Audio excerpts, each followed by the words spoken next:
ज़रा सोचो, एक ऐसा ग्रह जो कभी हमारे अर्थ जैसा था, जहाँ जिंदगी थी, जहाँ नदियाँ बहती थी। आज वो ग्रह सुनसान है, ठंडा है, लाल है, लेकिन नासा के साइंटिस्ट कुछ ऐसा ढूंढ रहे हैं जो इंसान को होश उड़ा दे। आज हम जाएंगे मार्स पर, जानेंगे वो राज जो नासा के वैज्ञानिक सालों से खोल रहे हैं और समझेंगे कि क्यों यह लाल ग्रह सिर्फ एक प्लैनेट नहीं बल्कि इंसान का कल है। 4 अगस्त 2012 नासा के एक जेट प्रोपोर्शनल लेबोरेटरी में लोगों के हाथ कांप रहे थे। पूरी दुनिया की सांसें रुकी थीं।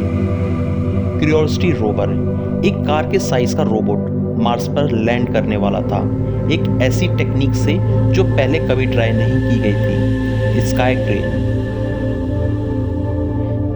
जिसमें रॉकेट से एक क्रेन निकलती है और उस क्रेन से रोवर को स्लोली जमीन पर उतारा जाता है।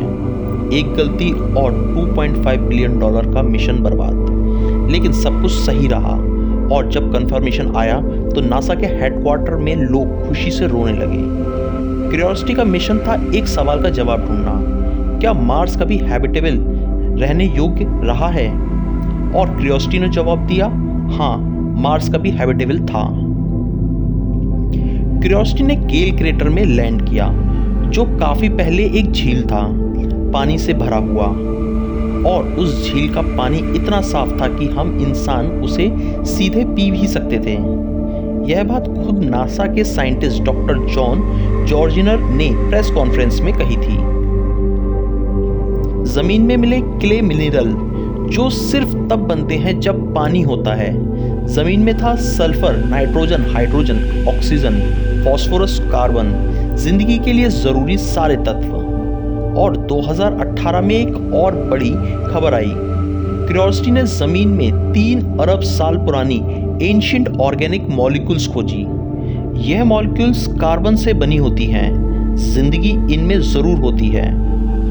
लेकिन क्या ये मॉलिक्यूल्स सिर्फ केमिकल हैं या किसी जिंदा चीज की निशान?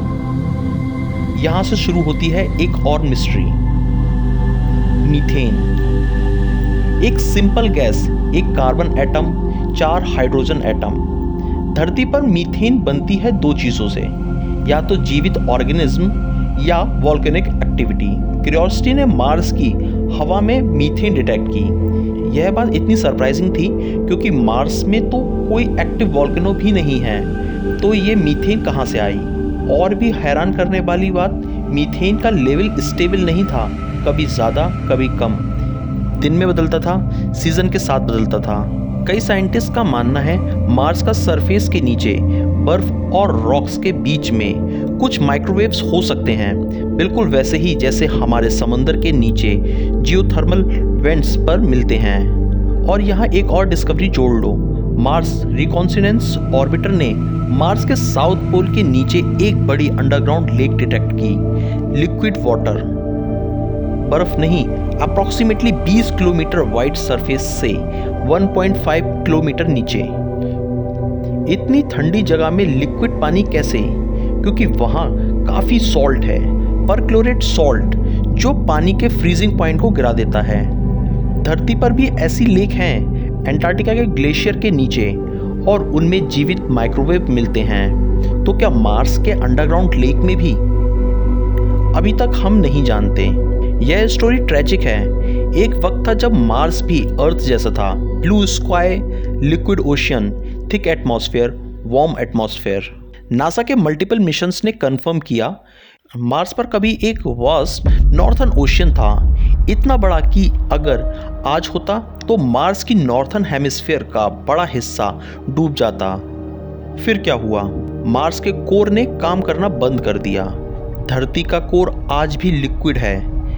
इस लिक्विड कोर के घूमने से मैग्नेटिक फील्ड बनती है, जो सन की हार्मफुल सोलर विंड से हमारा प्लेनेट को बचाता है। इस मैग्नेटिक फील्ड की वजह से ही हमारे पास एटमॉस्फेयर है, पानी है, जिंदगी है। मार्स का कोर अप्रॉक्सीमेटली 4 अरब साल पहले सॉलिड हो गया।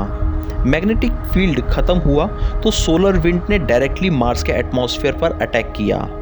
धीरे धीरे एक एक पार्टिकल करके एटमॉस्फेयर गया तो टेम्परेचर गिरा, टेम्परेचर गिरा तो पानी बर्फ बन गया या एवोपरेट हो गया। मैविन मिशन ने कंफर्म किया कि मार्स आज भी अप्रॉक्सीमेटली 100 ग्राम्स पर सेकंड की दर से अपना एटमॉस्फेयर खोता जा रहा है। एक गलती, कोर का ठंडा हो जाना, ने सब कुछ बदल दिया। इस स्टोरी का सबक, मैग्नेटिक फील्ड सिर्फ एक फिजिकल कॉन्सेप्ट नहीं, यह लाइफ का शील्ड है। 18 फरवरी 2021 परसेवरेंस लैंड किया, जो 3.5 अरब साल पहले एक लेक था जहां एक बड़ी नदी गिरती थी।